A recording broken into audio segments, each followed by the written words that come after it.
मैथिली आ भोजपुरी के सबसे नीक चैनल एपी प्रोडक्शन दरभंगा के एखनई लाल बटन दबाकर सब्सक्राइब करू और घंटी के निशान बटन के जरूर दबाओ ताकि नव नव ऑडियो आ वीडियो अहाँ सब लग तुरंत पहुंच सके।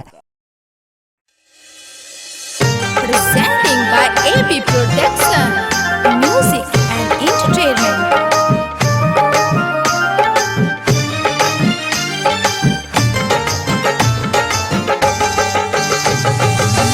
आँख में काजर माथ में टिकुली, आँख में काजर माथ में टिकुली, नाक में चमके न दुनिया, बाहर मोबाइल वाली कनिया कनिया, बाहर मोबाइल वाली कनिया, मारे छै मुस्की चौबनिया, बाहर मोबाइल वाली कनिया कनिया, बाहर मोबाइल वाली कनिया।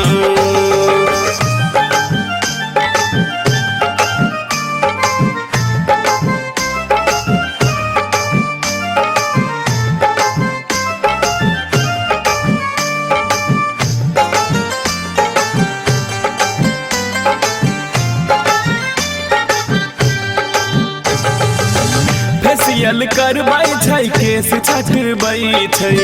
फेसियल करबै छै केस छटबै छै,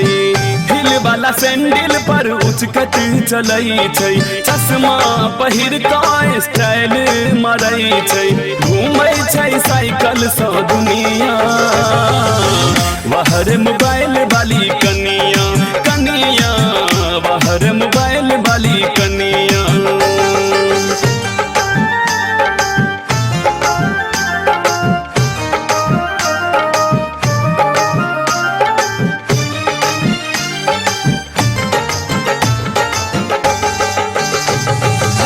सारिया सूट देख मुँह बिच कई छै,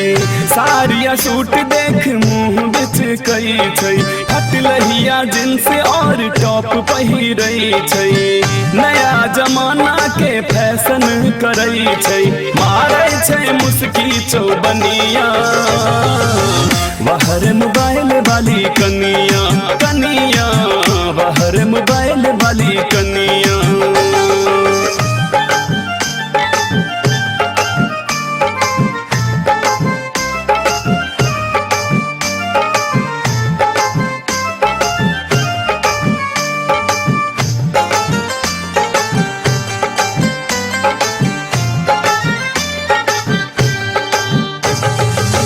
फेसबुक व्हाट्सअप खूब चलबै छै, फेसबुक व्हाट्सअप खूब चलबै छै, इंस्टाग्राम पर खूब चमकै छै, मुँह कान टेढ़ कऽ सेल्फी घिचै छै, अपन आंगुर पर नचबै छै दुनिया, बाहर मोबाइल वाली कनिया कनिया, बाहर मोबाइल वाली कनिया।